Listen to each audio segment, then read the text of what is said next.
You call that radio? You call that radio TV? No. You call that radio TV? This is You Call That Radio. This is You Call That Radio TV. We're about to welcome onto the show. We should hang out more, or we should hang out less, as they are currently known, but hopefully not for much longer. Odge and Marky have done some amazing stuff over the years. DJs, producers, put on amazing parties, after parties, all sorts of great stuff. And, you know, always got their finger in the pulse of new and interesting music. It's an absolute honour to welcome on at the show. I think we can go live just now. Hey! Hello. I just spilled water on myself. Welcome to You Call That Radio TV. It's about bloody time. How are you doing? Been a while, but yeah. Good, man, good. Very well. Thanks so much for having us on. Yeah. It's been an impressive run, man. Like, you have done some amount of graft. Did you broadcast every single day during this first lockdown? I'm right to say that? Every day for about, it was, I think it got to about 40 days or something, and then I had to have a wee break. Yeah, man. I barely got out of bed every day in lockdown, man. Yeah, well, that's what I would have preferred to have done, but at the time it was just literally, there was, everything that I'd planned was gone, so I had to do something. And also, you know, man, I need to be going out and chatting to people or like listening to new music, so it's been good, man. I've really enjoyed it. I have taken a little bit too much on this month, I can tell you that. I'm feeling a wee bit overwhelmed with the amount of stuff that I've got to do, but I'll have a wee break, hopefully at the start of April, just to relax, man. But yous have been busy as well. I've been lucky enough to hear some clips from the new album, which I think we are going to hear an exclusive of later on. Yeah. World premiere. A world premiere. Well, one track. Do you know, we keep special little things. We keep special little banners for moments like this, as you can see, the exclusive banner running down the screen. Oh, nice. Yeah. Exclusive. It's got a banner. No expense spared, man. Sky Sports News stole my ideas. So tell us about the. And in fact, let's go back to the start. How did We Should Hang Out More begin, and how did you come up with that brilliant name? It's a bold name, and I really like it. Do you know, it's funny because it's like there's two stories. So there's We Should Hang Out More as us as like the creative output, but that happened in one way. But then we'll go back even further, and it actually started. So one of the first, so there used to be three of us. There was me, Marky, and the kind of music side, and then our pal Ali, who was the kind of visual side. So like our first club nights, we always had like visuals up on the walls and stuff like that. And basically he was at a party with two pals, and they were kind of making, they were parodying what I believe was themselves at the time by going, we should hang out more. We should go quad biking on Thursday afternoon. Yeah, you know the kind of, I think it was the Lemmy Eki chat. I think they were taking the piss out of that. And they just kept saying we should hang out more and over and over and over again, because it is something that tends to be said at parties. It's common. You know, I actually believe that I invented the come down to me chat, because like when you're at a party, somebody always starts talking about food, or you know, when I go home I'm going to eat there, or tomorrow I'm going to get I'm going to go for some instant tatties, and someone's like, I'm going to order a McDonald's, and they're like, no, McDonald's is shite, what you want is a good spaghetti bolognese. We should all get together and have like a dinner party or something, and then that's my cutesy, we could call it come down to me. And I thought, I do take credit for I did say it as an original thought, but obviously, unfortunately, it appears that many people, maybe millions of people around the world did that same joke, and you still hear it coming. I seen somebody else posting that joke the other day, and I suppose it's a common thought. Maybe I didn't invent it, but I invented it in my world. But that's all that matters, man. That's all that matters. Yeah, totally. Yeah. Up until about 3 years old, I thought I was the only one on the planet with a belly button. Best 3 years of my life. And then there was some stuff happened, and then we have a club night. Yeah, So and I'm definitely not. Watch Lemmy found out I had a belly button. Party time. Here we are. And now here we are in a digital prison during a pandemic. Amazing.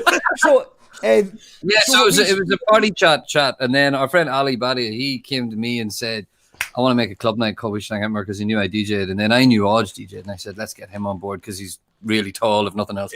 And then it was essentially the original parody of the name was the way in which we all spoke to each other to say, here, baby man, we should start a club night. It was all very meta. Yeah, it was very, very postmodern. So yeah, but then we decided to put a night on in the Cheetah, and we were really lucky because it was 2014. Remember that? Remember the wonderful summer 2014, the indie ref summer. Freedom was in the air. Oh my God, man! I swear to God, and it was the Commonwealth Games as well. So the city was like on fire, and not literally. We were all so young. We were all so baby-faced and naive.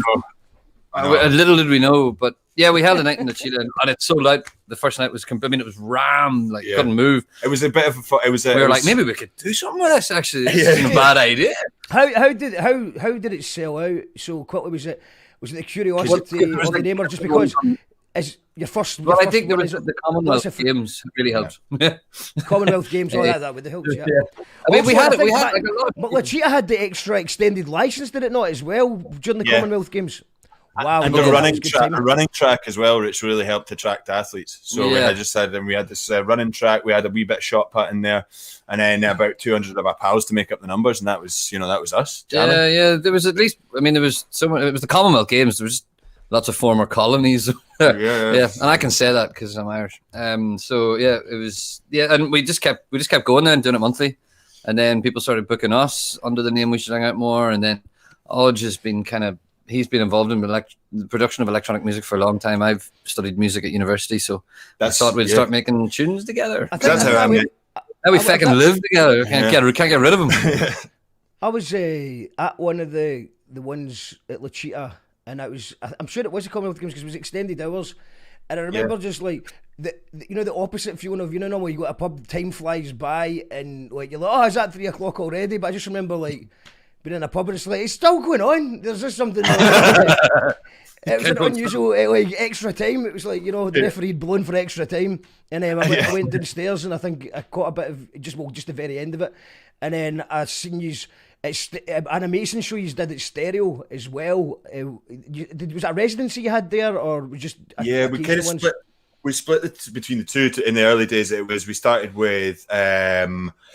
It was kind of a monthly at La Cheetah, and then as soon as we realized, like, it was quite funny because how, like, this as well as anyone, how there's like a whole stack of mistakes that you make early days, or continue to make, or will never stop making, I suppose is more accurate. But one of the things we did is we booked a club night, like in a city full of people who love clubbing, and then kind of forgot to book any other clubs. So we just had like oh my God, we sold out. Now what? And then we were just kind of stuck. So there was about a lag of like 8 weeks for this monthly club night that we'd forgot to book any venues for. So then we booked another one, and that was when the sort of stereo started.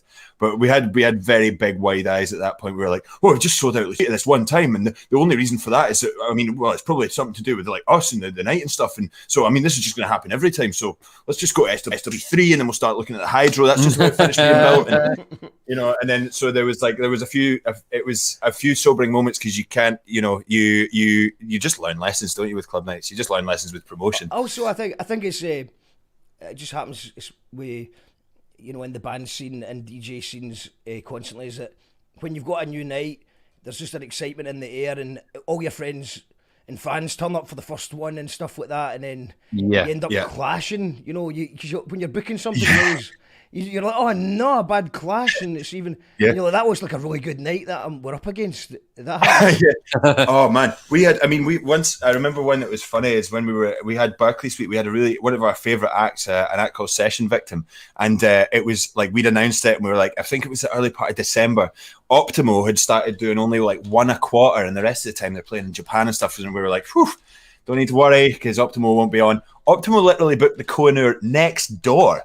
The Indian restaurant that was above, and they announced the night like 3 weeks before we did, and we were like, oh, feck if it was the exact same crowd, you know. Yeah. But I mean, Glasgow's like easily one of the most competitive cities, like in the UK, possibly Western Europe, for music. You know what I mean? It's like, you know, it is. We've done this night for, it'll be near 7 years, and this is the 7th you know, year, like, yeah. I mean, in fairness, the last year we haven't done much club night wise, but I'm still calling it 7 years. Definitely. But like, I think I'm proud that we've kept it going this long, because it is really difficult, and I think it's even harder now than it probably was back when we started doing kind of parties and stuff. So like, anybody that's ever asked me advice on you know, starting a club night in Glasgow, I'm like, you know, batten down the hatches, man. You know, work your ass off to keep it going. It's really hard. The times where you find yourself, like, you know, it's stuff a lot, like you just find out that, like, you know, if you have a bad night and you've put a few, like, because we don't have like money, you know what I mean? We've like, when we started this, especially, we were just like, you were working in an off license, I was working at a pub, and you were doing your masters at that point, or no, you were doing a PhD for a while. So I just started it, yeah. But you know, we were just like, we just were living day to day, do you know what I mean? And then suddenly, so you have one bad night and you are really skint. Like, put everything into something, you're like, oh man. And that's happened. That happened a couple of times. Happened. Happened a couple of times. We begged, stealed, and borrowed, and paid people back, and you know, like, it is. It's a difficult industry to get involved in, kind of live music, and particularly club nights, as you know yourself, and particularly in a city like Glasgow, where it's the competition is fierce. I mean, putting on nights in Glasgow does have its advantages, like, everybody wants to play here, and everybody's going out all the time. Yeah, there's a lot of folk. Like, I mean, it's a big city, and a lot of people want to play in Glasgow, which gives you a lot of leeway and leverage when you're dealing with like booking agents and artists and stuff, because they want to play there, and especially if you're putting on nights in somewhere like the Sub Club, where like everybody wants to play. So it does help a bit, but it's fierce competitive. Everybody wants to be doing it. So yeah, just kind of Glasgow just does seem to punch above its weight a little bit with the acts that it can massively. Get. And I suppose that there's just it's a big city, but there's just maybe not as many people. So when clashes can be a problem, but in general, you know, I mean, if you do promote it well, you should be okay. But like you said, it's that feeling when you actually make a loss. It's an absolute gutting experience. Because the people there are all enjoying it and going, oh, this is one of the best nights ever, and you're like, oh my god, so much money. And then you've got to decide. Then you've got to decide whether it's go big or go home. Like, you need to go bigger next time, or do you just bring in local DJs and then risk it fizzling away as well? So it's some tough decisions. Exactly, man. It's nightmarish. Who's tuned in? We've got Lee Boyce is in the house. How you doing, Lee? Oh, Boycey, former flatmate of mine. We've got. All right, Troops, we've got Lou in the house. We've got Alan's in the house. Come down to me, class. Wait, you go see someone's not heard that joke yet. Someone's not heard that. and now you've just put it on the radio for everyone to steal. Yeah. Well, you could have saved that for the next dinner party, Mark. I see it all the time. When the fuck will that be? We've got Mark. You look like a floating head with that black background. Cheshire Cat.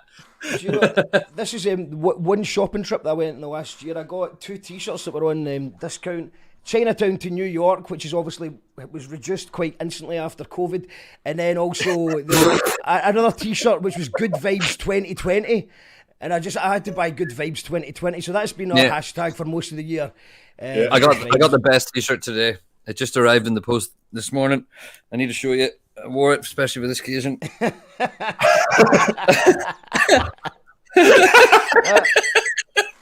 So there's a political party.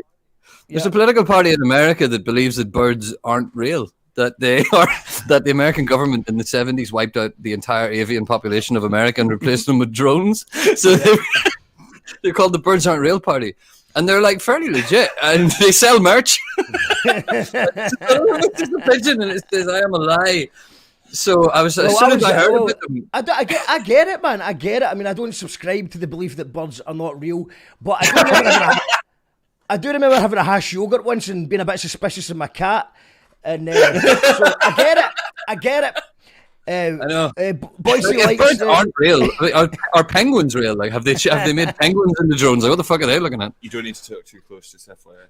I thought people wanted to hear my dulcet tones. Don't worry, we're pushing. I seen a meme recently that said they say that unicorns are fake, but what's more realistic, a horse with a horn or a giraffe? You know what I mean? Giraffes seem pretty unrealistic when it comes to design and stuff. Yeah, think about it. Totally. Yeah. I mean, I'd never actually considered it in those terms. Now I'm suspicious of giraffes. You should be. Every city has a zoo, and every zoo has a giraffe, and every giraffe can see everything. That's those kind of questions. If you're watching this on Twitter, you can join the conversation at I am suspicious of giraffes hashtag to join the chat. But seriously, if you're on Facebook or Twitter or Twitch, then you're going to need to get the bus to YouTube. I'm going to put the link in the comments. We don't. This is like the free view teaser. It's still free on YouTube, obviously, but you know what I mean. You get the bus to YouTube to watch the rest of the show. I'll put the link in the comments. We're about to play some exclusive new music, so it sounds better, it looks better on YouTube, but it's good to have everyone in the chat room together. So get the bus to YouTube, click this link. I'll put it in the comments just now. This is, the link is in the comments. So I'm just going to say, click that link, get the bus to YouTube, and buy Facebook. If you want to see what the rest of the show's all about, then you need to go to YouTube. So buy Facebook, buy Twitch, buy Twitter, or Periscope, or whatever you're called these days. And we are now just live exclusively on YouTube. So who else we got here in the comments? We got Lee Boyce is liking my floating head. He says it reminds me of Games Master. Remember that? That was brilliant. Yeah, that was class. Dominic Diamond, actually, he'd be a good guest. I think he's on Twitch these days, so maybe give him a wee shout. Ali Grant says, made it, was just counting my bitcoins. We had an unusual episode last night where we didn't talk about hash yogurts or fake birds. It was about Bitcoin it was Bitcoin, Reddit, and GameStop. So I think everybody's now invested in Bitcoins as a result of it. So I hope that nobody. I've still got one share in AMC actually from that rally. Yeah, the GameStop was fun. That was like a moment in time where we were. It was a great Friday morning. Yeah, it was a great Friday morning. Eating a yogurt, thinking, I'm going to invest here. I'm going to take down the system. And then the cat walked in, and I freaked out. Just something all right with that cat. Something I can't put my finger on. Something all right with that cat. Well, I was actually following it that week. We're not going to go. If anyone's wanting to hear proper GameStop Reddit chat, then you watch last night's show. It's on our YouTube channel. But it was a really good show to hear about it. But I just kind of been watching the Wall Street bets for the last few months, and so I seen it unfold in front of me, and I was excited by it. I just literally had no money in my bank account, or I would have invested in the Thursday or the Friday. Then by the time I finally had money, it was Monday, and by that point, I hadn't read. They stopped taking bets. Robinhood stopped taking the money, and it just started looking like they were manipulating it. It was fucked. Yeah, but I mean. It was probably not the best thing for me anyway. I don't know what I'm talking about. Also, gambling's never been a vice of mine at all. Out of all the vices, just I mean, I actually feel very disappointed if I stick £1 in a horse or a football coupon and I don't win. I actually get disappointed by that. So and then when you do win, it's like £4, and winning £4 is not that fun to me. You know what I mean? I like the win. I celebrate the win, and then I'm like, £4, fuck's sake. You feel like you deserve more. It's like that guy that for Clyde Bank last week who got 5 out of 6 numbers in the Euro Millions, top prize 200 million, and he got £600. He's gutted, man. Scam. Oh yeah, that'll mean for the rest of his life. He's like, if only I'd chosen that one fucking number. Like, when it comes down to one, at that point, you had a 1 in 47 chance, which is a cruel thing to know. You know what I mean? Yeah. It's a pretty bad odds, though, aren't they? Still 1 in 47. If you put that on a horse, you'd be a bit like, no, this isn't coming back. It's probably not going to come back. Maybe we should speak to that guy, try and chill him out a bit about it. I would like to get him on the show. I'd like to come on the show. Also want to get the guy. What would you have done with the money if you'd won it? Tell us all your dreams. What would have happened? Well, it's not happening now, is it, son? Yeah, because you didn't pick the right fucking number. The guy I would like to interview as well, but I don't know if it would cause a bit of controversy, is the guy who swam from... No, he got a boat. He drove from... from Irvine. He got a boat, a speedboat or something, and he went from Irvine to the Isle of Man, I think. Yes, no, it was what do you call it? A ski? What do they call it? Jet ski. A jet ski, yeah. From Irvine to the Isle of Man. Yeah, he visited his girlfriend and he got arrested in prison. What? Yeah, he got a month in the jail. He got a month in the jail for it, and it was for love. It was for love. Good. I actually met a couple of weeks previously. Love. That's what he was after. Love. Yeah, yeah, love. But yeah, I'm getting on a jet ski.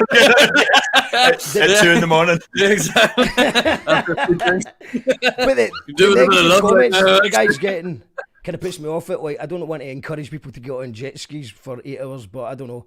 I think I don't know. Would you like to let us know in the comments? Would that be controversial? He would have been stranded in the middle of the Irish Sea. Oh God! Swim over to Blackpool or something. No, like, it would have been pretty bad. Oh well. We've got one team in Glasgow, says Douglas Murray.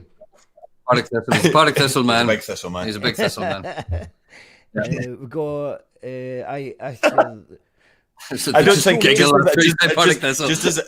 as a note, I don't think that we've done any kind of live entertainment in 7 years that Doug Murray hasn't made an account, logged in, and said one team in Glasgow. True. So he deserves, he deserves credit for that. Got to gamble on that happening. Yeah. That's more than one. Better odds than 1 in 47. Anyway, 47. 1 to 47.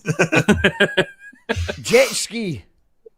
Says Boise. It was a jet ski, and Lou says jet ski to get his hole.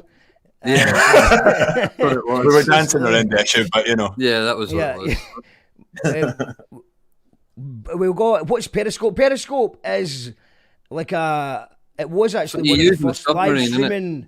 It was one of the first live streaming platforms, but it quickly got once YouTube and Facebook started sort of getting in Periscope, quickly kind of died out. But Twitter's bought it now, and I think it's getting rebranded as Twitter TV, so it might make a comeback, which I hope it does, because it's like we've got access to it on the show, so I would like it. But right now it's just, it doesn't really do much. So yeah, we're going to play some music just now to let people know who are maybe unfamiliar, because obviously the party started as We Should Hang Out More. And then give us a little bit of background on the production side of things. I mean, I suppose it goes back to. I mean, yeah, we were Mark, as he says, has sort of pursued a couple of music degrees now, 3 music degrees, in fact. Is that right? Yeah, there's 3 of them. Whereas you and I, Mark, met when I was I'm from the school of the wise goldfish, as you may know. Yes. So I was like Ricky McKee, how to bend things out of shape and put them. I love the fact that Ricky was actually like a lecturer and telling people how things should be. You need more people with Ricky, but you just not. I've ever had. Yeah. I honestly, the amount I will give you a lot of advice in copyright law. I'm sure he's a firm believer in copyright law. Ricky is the reason copyright law exists. But yeah, so it's like when I'd been using Ableton for years and years and years and years, and Marky was living down in flats on Bank Street from me, and then we started making like just little beat tapes, essentially, like, because we were both DJing at different places, and then I was like essentially like kind of bringing you up to speed on Ableton at that point. It was just like, here's a wee exercise. I had it and I didn't know what to do with it. I was just getting increasingly frustrated with it. So. And I knew what to do with it, and was just getting and making things increasingly weirder. So I needed somebody with a little bit of structure, just a little bit of like, I have musical training, and I was like, well, I can bend things out of shape. And then we kind of collided those two things together, and we think like there was tons of stuff, as I think a lot of sort of electronic musicians do, is you create a load of tracks, and then none of them make it to the stage in the same way that when you're in a band or when you're playing acoustically. A lot of your trial and error stuff does make it to the stage because you're on stage more playing your own stuff. So we had a kind of. It didn't make it to the stage. Some of it did, even though it probably shouldn't have. Like the first 2 tracks we ever made, we were like really high hopes for them. They were not good, and like we played them in SW. We were doing the after party for Riverside and played this track in front of thousands of people, and. That was good. No, I'm thinking earlier days than that. That was a good track. We're going to sort this out after the show, but that was still a good track. I still stand by that. It was, but there was. I wouldn't do it now. Anyway, and we were, people we were booking. One of our favorite DJs is a DJ called Jacques Renault, and he lives in New York. He's got a really amazing record label called Let's Play House, and we were like, we're going to give him these tracks. He's going to sign them, and that's it. Then that's it. We're going to the moon, and then you give him these tracks, and he's trying to be polite. He's like, well, send me others in the future. What I can tell by it is you're definitely playing the instruments yourself, and that's really good. We were like, oh, brilliant, right? So certainly sounds like a song. it's definitely there's noise coming here.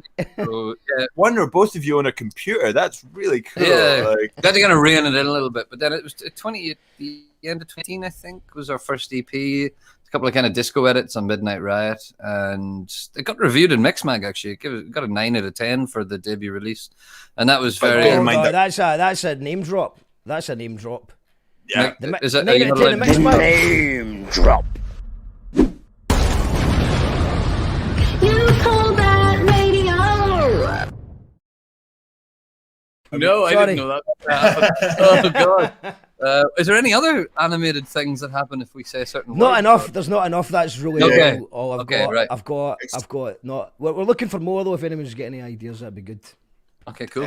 Cool. That was excellent. I've not seen a name drop. I've watched a fair few over the last year now. Everybody's way more humble than we are. Yeah, we have obviously. absolutely no shame. Oh no, honestly, it's about. I mean, there's been 250 shows, so you couldn't have Yeah. watched. You know, Yeah. you might have watched a fair amount, but you're probably not even hitting 50% of what's going on. No, yeah, that's true. Probably I not. don't know actually how many. I wonder who's watched the most shows. I think I've got a fair idea. I think there's maybe like a core of 10 people who are Utterly obsessed with you. devoted to the show, and they like to see me fuck it up. So, but yeah, You should. there's, That should be one of your banners. You should have when you get a comment that says one of the core of 10 say you fucked it up. You can get a core of 10 fucked it up, or something equivalent. yeah, fucked it up. Fucked up would be good. And I get the bus to YouTube. I need one of them. Yeah. You If can it- see if the it- animation now. We had Signal on last night. Well, Doghouse from Signal, and they've got a great song called "Get on the Bus," and they've got some amazing animation. So I might just steal that if that's okay. Doghouse gave me permission, but I don't know if the rest of the band have. But that's good enough That's all for you me. need. Yeah. That's all you need. It's all you need. Yeah. I've got a couple of questions coming in from Hugh, who says, "Ask John Markey where he gets his ideas for his sermons." Is that because you kind of look like you're kind of? No, I had a short-lived career as a priest back in Ireland before I moved over here. I was known for quite radical sermons, not very religious sermons, but yeah, that's obviously one of my former parishioners. One of your core. I thought they were all dead. I did. I'm not going to lie. I thought they were all dead, but obviously one of them survived the fire. So there you go. Hugh's got a couple of questions. He wants to know, what do the lads think of trap music? I feel like this is. I want to where be buried to trap music, I think. I teach a lot of young people, and I teach them production skills, and I'm like, all right, let's do some. I've got like a load of floor rhythms, house music. Let's talk about disco. And they're like, "Who are you, Grandpa? I don't want to listen to this." And I'm like, oh.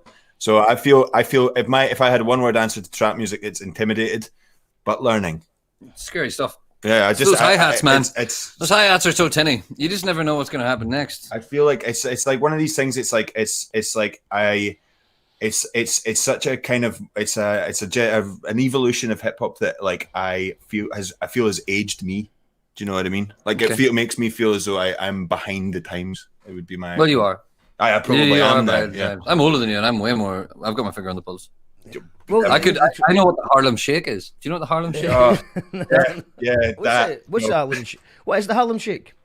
It's a trap song by No. a guy called Bauer. Is that trap? A guy? Oh, Is that I trap? love a guy. A You don't guy's know what you're dope. talking A guy's about. dope. Yeah, of course you don't know. Of course you're timid. You don't even know what it is. Yeah, that's a trap song, my man. That's a trap number one. Yeah. Well, Watch some more what's trap. been quite good. What I've been enjoying about trap music recently is that the original trap music, the style of the MCs was not to my taste, but I always quite enjoyed the beats.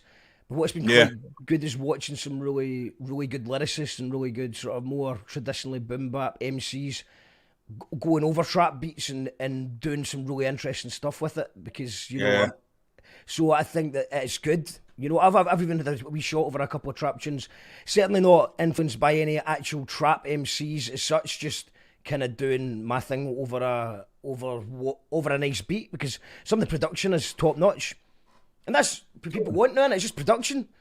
Totally, because it's like it's just because I like that sort of sound. I suppose it was like the way that it entered club music for me. That sound being serious now was like when you had like Hudson Mohawk and Rusty and Tonight and all that kind of stuff that was in that sort of 2010 Arches sort of period, where like the sort of trap kind of the beat creation was aggressive, and it was like it was angular, and it was pure dance floor energy at that point. It was class. It still is class. And it's like when you think Udmo, I think Paul's now making music for Kanye West. I seen they fell out, I think. But I seen Hudson Mohawk live in Barcelona at how's that festival called again?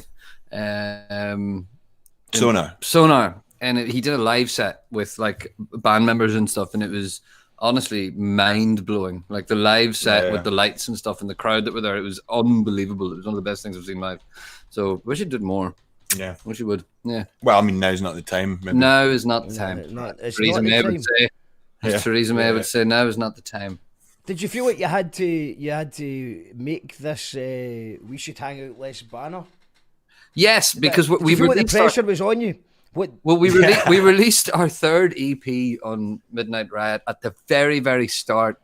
It was like May of last year, and we were working with a press guy who's doing some kind of press for us, and he said, "I'm really struggling to get anybody to write about you because you're called We Should Hang Out More, and there's a lockdown on, and nobody's allowed to hang out more." So we were like, "Well, what if we temporarily change our names to We Should Hang Out Less?" And he was like, "I mean, I wouldn't, from a press point of view, I would not advise that because all of the articles that we write about will be under a different name." So we just decided to do it ourselves and started doing what everyone did, which is started live streaming from our living room. But it was kind of, we got people to log into a Zoom call, and they projected that on the wall so you could see themselves on the screen while we were doing it. The Magazine dance floor. The Magazine dance floor. But yeah, we called ourselves We Should Hang Out Less, and the plan was to change the name back publicly to We Should Hang Out More once lockdown ended. But then it kept going on, and like our agent was like, "What are you guys called? Like, what's your name?" So like, right, we didn't nip this in the bud now. We should hang out after a short circuit breaker. Yeah, it just kind of It was. It's not a lockdown; it's a circuit breaker. It's different. Yeah. Exactly. Yeah, that's true. And the circuit has been hit by a hammer at this stage. Like, but then we should go on a short staycation within 5 miles of where you live. Yeah. Well, this is the thing. It was like that little trajectory between a sort of June and September where it was like, well, was it even as late as September? Maybe it was more like May and August, and you're like, we're coming out the other end, and eat out to help out and all that shite. It was just like, oh yes, we're getting somewhere here, and we were like, let's change the name back, woo, and then circuit breaker, and then here we are. Did nobody in that room when Richie Sunak said, "I'm going to call it Eat Out to Help Out," did nobody say, "Listen, do you know the connotations of that?" Yeah. I mean, obviously not, because they're Tories, and I don't think pleasuring women is high on their list at all. Like, do you know what I mean? But certainly not as high as the boy for Irvine with the jet ski. Certainly not. No, that guy's got his priorities. That guy. I mean, I would probably vote for that guy if he stood. I mean, the Tories like to fuck people, but they don't like to do it in a nice way. Do you know what I mean? So yes, but yeah, we had to change it. We changed it for a while. It was pretty funny, but then eventually it just led to a lot of confusion. So we just went to more again. I still don't understand why. Like, I don't know why that was such a big deal at the time. Like, clearly we weren't advising. Like that's just our name. We were called that way before the pandemic. Yeah, but anyway, I mean, tensions are high, brain cells are low. People's offence radars were off the scale. I mean, I think I think it's getting a little bit better. I don't know if it's because I've snoozed certain aspects of my news feed, but it seems like everything's a bit more positive. Everyone's getting a bit more used to stuff. We've got Nick says, "Hey bros," Nick's in the house. Hey buddy. Hey buddy. Ali says we got a rocket to YouTube one night. Did we not? We did get a rocket to YouTube. That is correct. That would be a good idea as well. And would you ever consider entering the Eurovision Song Contest as the first ever Groove Mechanics? Well, we wouldn't be the first ever Groove Mechanic entry, actually. Sweden in 78. Sweden in 78 had a couple of pretty sweet Groove Mechanics, if you remember correctly. So get your Eurovision facts right. Play the Eurovision game. We'll swiftly move on from Groove Mechanics patter today, and we'll play a song. So what song I've got lined up is Denny Miles. Give us a wee introduction to that, and then we can let the people here that maybe aren't aware of your music what your vibe is. The track, the remix of Miles was basically came about because me and Denny, who we remixed for that track, we had done we we work together quite extensively within the charity that we both work for. You're going to have to play this is a good name drop. This isn't me trying to big us up anyway. I'm trying to big up Sound Lab, the charity I work for. We offer tuition to kids and people with barriers to access, essentially.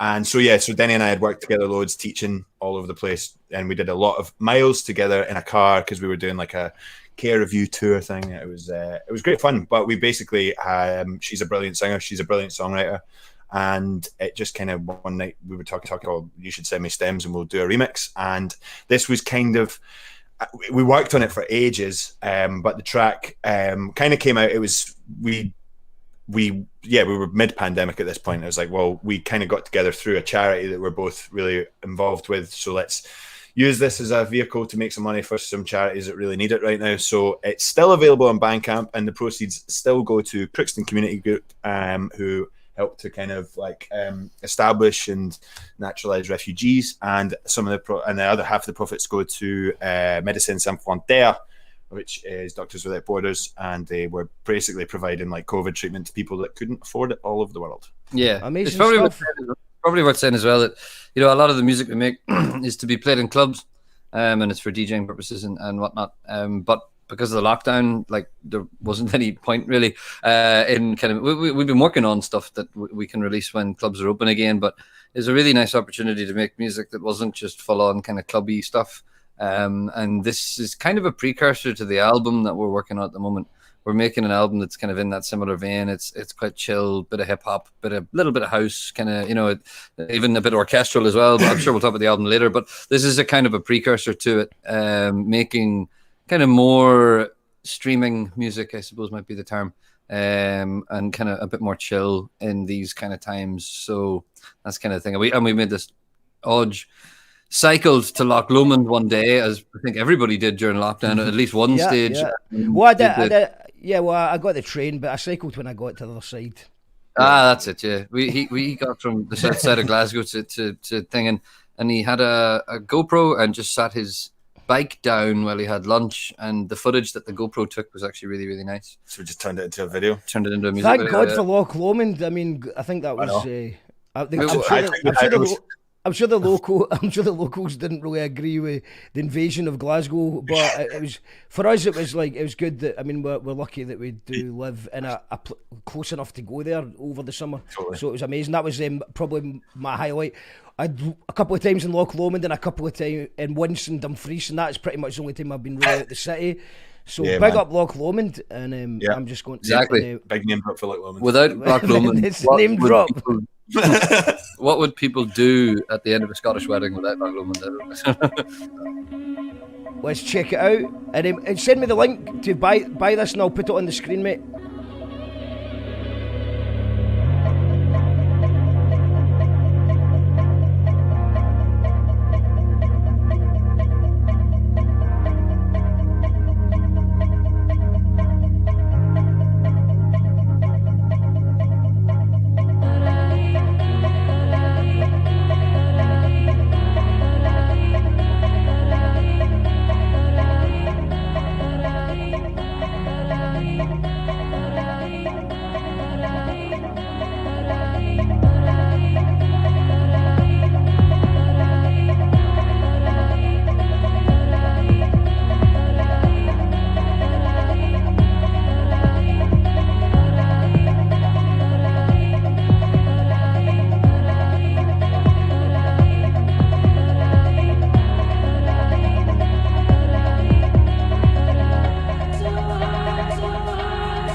Brothers and sisters, may the peace that can only come from the one God be upon you. We are here to tell the people that we hear you. One God will not allow us as people of conscience to lose our morale.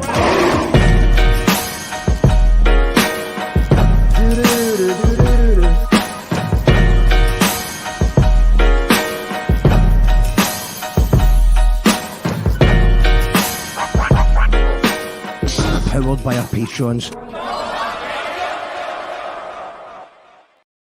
It's As You Call That Radio. We're live with We Should Hang Out More. Just a quick shout out. We've got 3 shows today, so this is the first of 3. At 7 o'clock, we're going to speak to Amy Shipway, who does Alt Fitness Glasgow, who created a studio for fitness and creative people and dancing and various other things. On the week that lockdown began, we're going to hear about her story and how she's kept things going, moved online and kept the studio going. So looking forward to hearing that, just a bit of a different perspective from outside of the music world. And then at 8 o'clock, we've got Bad Fractals Bang Crosby's band, who have finally finished their debut album after 7 years, using Martin Youth Glover, who's probably the biggest name dropper we've had on this show so far, who's produced the Verve and Hymns. He produced Pink Floyd's last album and Paul McCartney. So you know it's going to be a good album. It's also the last day of their crowdfunder to raise money for their album. So they're probably going to be subtly suggesting that you support their crowdfunder as well, and we'll be talking about their album as well. That's at 8 o'clock, so still 3 more shows to go, 2 more shows to go today, and tomorrow we've got this for Sonny Govan from 5:30.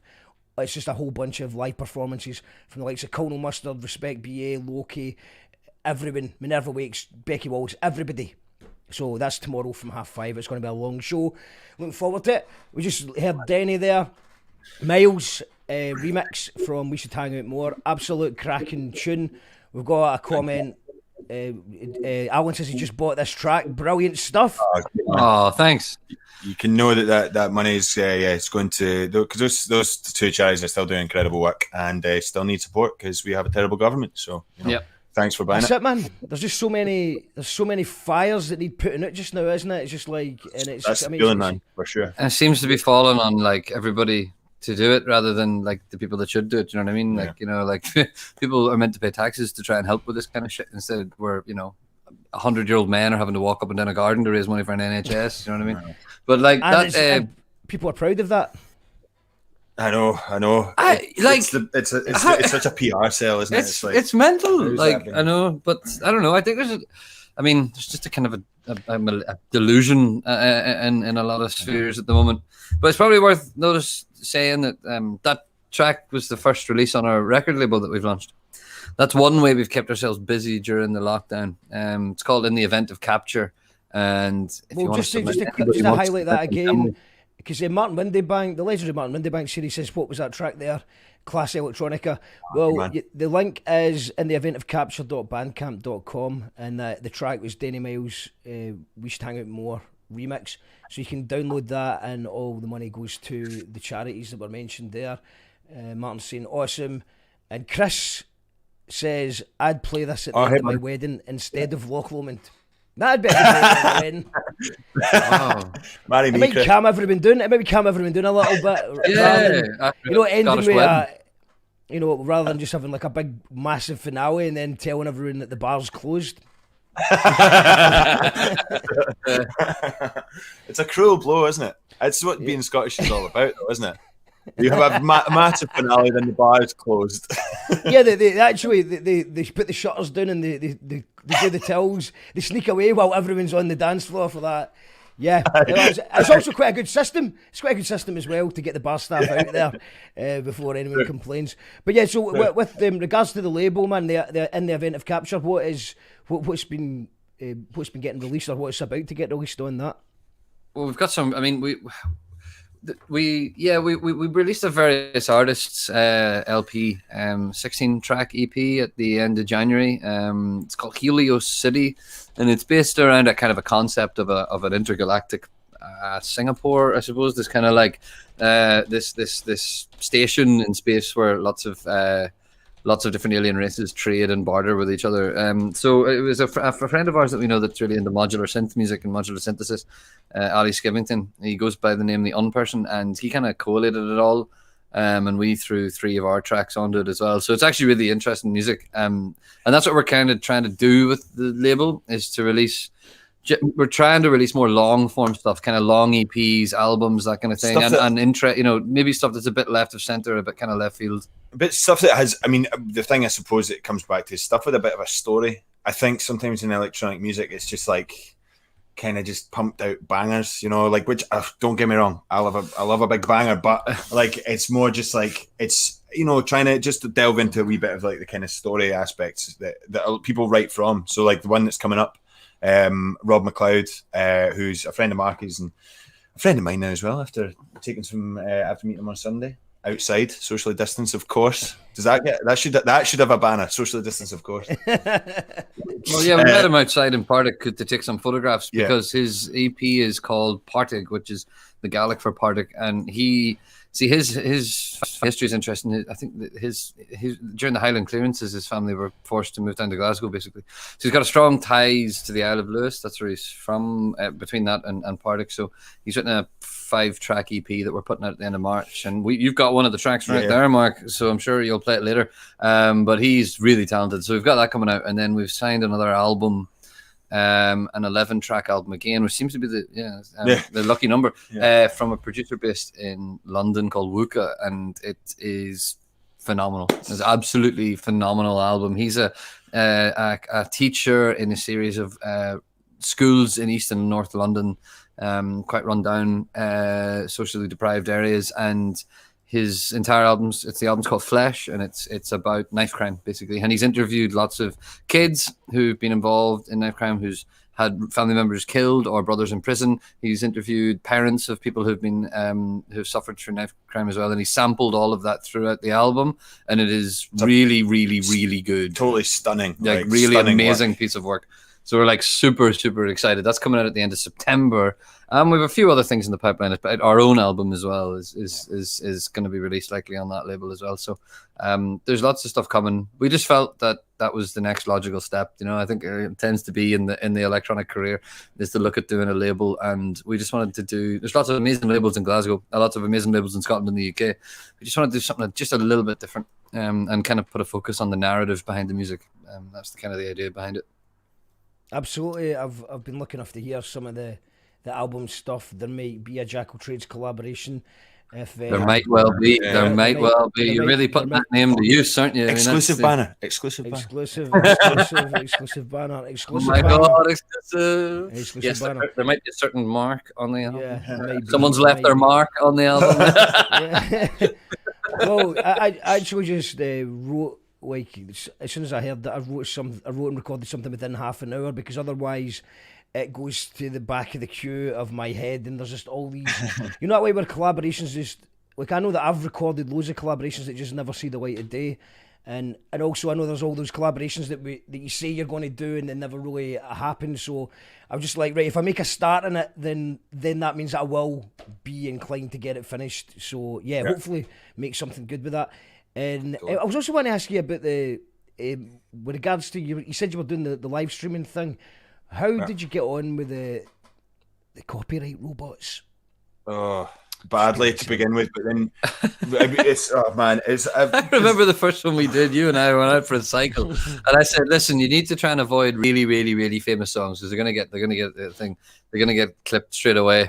And then we were doing it in our living room, and I went to the kitchen to get a drink or something. I came back in, and you were playing like this. I was playing Music Sounds Better with You. Yeah, and I was like, "Come on, man!" and literally 5 minutes later, the feed gets cut. And I was like, look, I mean, the thing is, I think the thing is, there's a sort of, there's a sort of element of, I think with digital media, sometimes there's an element of an invisibility complex. You're like, well, this wouldn't happen to me. This will be fine. Do you know what I mean? And then it's like, just more and more, you're seeing streams getting cut left, right, and center. So we moved to Mixcloud for a lot of the stuff we were doing because they launched their sort of video option.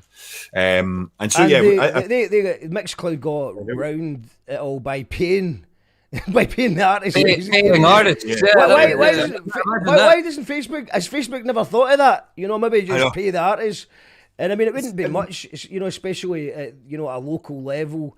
How many people were hearing it. They should really be able to cut a deal. But I think my guess is that Mixcloud probably got quite a good deal from the labels because they were kind of not that big. Well, I think when Facebook turned up and they're like, we're a bit skint, guys, we can only give you this amount of that. Fuck off, we want that Facebook money. We want that Zuckerberg coin. So I just don't think it's ever going to happen for Facebook. And that's one of the main reasons that we do move on to, we do the shows on YouTube rather than Facebook, because we had so many issues with Facebook. I got banned from live streaming for 30 days for sharing a meme. I disputed it and they let me back on, but it just feels like that was hanging over me, that I could happen at any time. So the good thing about YouTube is that their robots have a sharp ear for it as well, but they tend to, like, you get to give the choice of snipping it out of your show at the end of it, or maybe the artist involved can monetize, take the cut of the profits, and there is no profits. I mean, we've just recently became monetized but it's really, there is nothing of. I certainly wouldn't stop me playing a song because, you know, they get a cut or they get all of the 20 pence, and that's fine. That's fair as far as I'm concerned. Well, Facebook just doesn't even. Facebook doesn't just wants to just cut it, and they muted me for using one of my own songs as well, which was raging. I was raging. That happened to us. Yeah, that happened to us a few times. Like I thought I would try it out and started playing. Like I kind of did about a run of 3 or 4 of our own tracks. That like we own the copyright to that. Like, and then then you find out. I think that was the first moment I realized. I found out I knew who the label was, but I didn't know who was publishing the music. No, distributing it. Sorry, distributing it. It was like this company had claimed it, and I was like, "But it's mine! Like, we made it." And like, but that's just. There's a little bit of advice I'd give to any artists out there who are maybe releasing their stuff on things like DistroKid, and I mean that's where I release mine on. Is there's a box you can tick where it says, "Do you want us to go and hunt down your music basically and find your music?" And I don't tick that box because the way I see it is, I'm happy for any radio show or any DJs or anyone to play my music. It does not bother me at all. Yeah. Obviously, it's a different thing if someone's making money off your music. You know, if Coca-Cola want to use your music without permission, then you're going to stop that down. But I think for everyone who's just trying to make their name out there, just don't tick that box. Let your or I think you can tick. I think you can tick the box so that it tracks down your songs, but you give permission to use it, and it just means that your credit appears on the bottom of the YouTube video. Oh, that's good. Okay, yeah, that's a good. I think that's a better idea. But there is a few artists, man, that have just ticked that box that are really are very small, just starting out artists. And you know, I get hit with the ban hammer and the monetization thing, and I just think that's. They probably don't realise they're doing it. They just think that they're just doing the way it's worded. They're just ticking a box. But I don't think that's helpful for your career. If you know a lot of DJs want to play your music, you're actually giving them hassle. You will not get. Not a good look either. Like it's not a good look. Yeah, but this is the problem with copyright. Music copyright tends to favour the chosen few who you know what I mean. Capital begets capital. Exactly. Yeah, it's a form of kind of protection. You know, it's more of it's a means of making money, really. Yeah. So did you find though when you started being a bit more obscure, you would get away with it on Facebook? Yeah, 100%. Yeah, especially if you try to play as many. I mean, any unreleased music would obviously not get chosen, but stuff from like quite old and obscure music, it tended not to find it as quickly because I would imagine as well, though, the robot might hear a similarity in a song though that's unreleased, and and then you can capital begets capital, so it assumes that it's going to be from one of the big major labels, and it's not. And then obviously, appealing Facebook's like talking to a brick wall as well. So it's not. The odds are not stacked in your favour for doing that kind of stuff. Well, it's quite interesting, man. We're about to announce a gig, maybe even today, or definitely by tomorrow. That's going to be happening on, in fact, 27th of March. Put it in your diaries, guys. We're going to be doing a live stream gig from a venue not far from where you guys are. So maybe we could arrange, because I've been kind of scared to put a DJ on just because of those things. But I think if we kept it a bit more obscure, we can maybe get something on the go. We can get weird, man. We're all about getting weird. Yeah, we're pretty out there. We could also a call out and ask for as much unreleased music as possible. And we just do a set of unreleased music. Yep. It might be pretty weird. I think we need enough. There's not enough Egyptian game show music out there. Yeah. But we could. But we could do that. We could put together a whole heap of unreleased. Think about it. We're still figuring out. The lineup's just been confirmed, but I can confirm that we've got enough confirmed right now that the gig will be going ahead, so it's going to happen. Same. You heard it here first. Was that exclusive band the on the 27th? So we're just going to find out, and it will be back at Capture Works. I can confirm that as well, and we've had some amazing days, live streams from there. So we'll fight. I'll keep you posted, guys. Maybe there might be a slot, there might not be as well, but I like the idea of. We're very cheap. It's either you get the option with us now. Either we should hang out more or we should hang out less. You choose. Right, so what we'll do is I've got time for another tune, and you've sent me a couple of tracks. What one would you prefer me to play just now, in case we run out of time? Do you want to play a track from the album or something coming out on our label? I promised a world exclusive on my Facebook page. Okay. Oh well, it's a legally binding contract. Yeah, man. I don't want the Facebook robots coming out after me. It has been played on Mars already, so it's not a Universal exclusive, but it is a world exclusive. It's Planet Earth. Second track ever played on Mars. Yeah, yes. So what one would that? What was that one then? It's Reservoir. It's the one I sent you the other day, and I think I sent it yes, got it here. Got it here. It's a cracker. It's a good tune to play. Yeah, it's kind of it's kind of indicative of what the album's going to be like. Kind of nice and chill, bit of headspace music, you know. Amazing stuff. Okay, let's check it out, guys. Let us know in the comments what you make of this. It's a world exclusive. The banner will be used for this one. Okay, check it out.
So we nearly played a secret second exclusive. Yeah.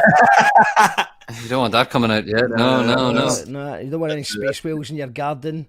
We've got space whales are a lie. Hashtag. We've got, Danny says, I would love a banner for "Oh no, not more good music and ace people to watch." Yeah. Okay, we'll work on that. A nice banner. That's a nice banner. Nice Danny right there. Lewis saying yes. And nice. So let's just to wrap things up. How can people keep up to date with the going ons of We Should Hang Out More or Less?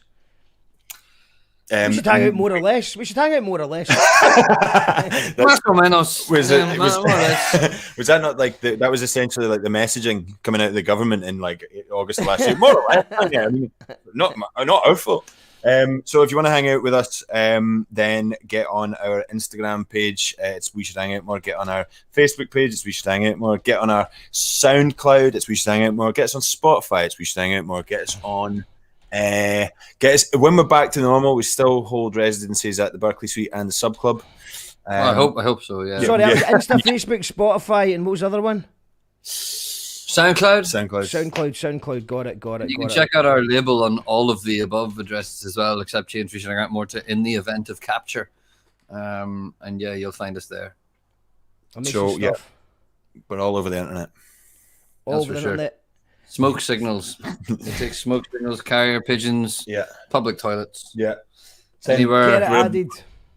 We're Get quite it near a added, train people. station, so you can just stick a demo in the ScotRail train and eventually get to us. Yeah, we live above Queen's Park Station, so easy to get. Amazing stuff, guys. It's been a pleasure speaking to you. Good luck. Yeah, with man. Thanks for all having that us. Really stuff. good crack. And Thanks so much for having us. I really look forward to seeing one of your parties coming back, and when it's safe to do so. So thank you very much. Thank you everyone who's tuned in today. We are back at 7 o'clock, so you've got time to grab a quick munch and a cup of tea and then come back at 7 o'clock. It's Amy Shipway, who does Alt Fitness Glasgow, and she's got an interesting story to tell. We've got Bad Fractals at 8 o'clock as well, so it's a busy night. That's some we pictures. Amazing. Nice. We hope that you can join us for all that, and then of course tomorrow night is the big all day, well all night, all night. An all evening. I think is the best way to put it. We have Sunny to save Sunny Govan. Another fire that needs put out is man, we're trying to big save Carrollton. We're trying to save Carrollton Studios. We're trying to save Sunny Govan, and what a lineup! Look at that lineup, absolutely incredible. Totally. And that's Oh, from wow. 5:30 tomorrow evening. So there's loads of exclusive performances and chat. Really looking forward to that one. Thank you very much, guys. I will see you. Thank you so much, Mark. In a wee bit. I'm going to play. I think I'm going to play us out with our video for what's coming up this week, and I think it's up to date.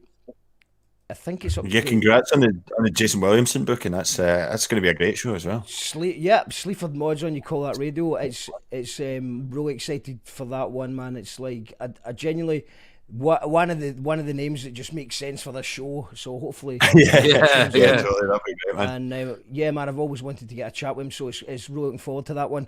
So yeah, guys, we will see you at 7 o'clock, and this is just what's coming up in the future for You Call That Radio. Yeah, no respect in the respect to the man like Mark. They love what the man attack. See you later, guys. In case you never know.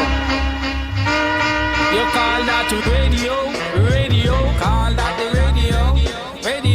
You call that to radio. Call that the radio. Come and say, in me, my name, I'll just go with the flow. In me, my name, I'll just go with the flow.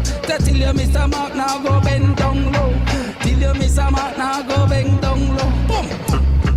Lot of mercy. Yo.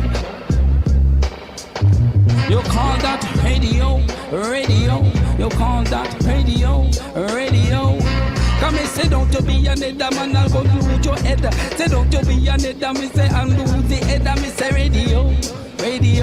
Call that radio. Straight from out of Glasgow. Straight from out of Glasgow, nice enough on the studio. Come and say, in me, my name, I'll just go with the flow. In me, my name, I'll just go with the flow. Till you miss a mark, now go bend down low. Till you miss a mark, now go bend down low. No radio. You call that the radio. Oh, fuck. If you don't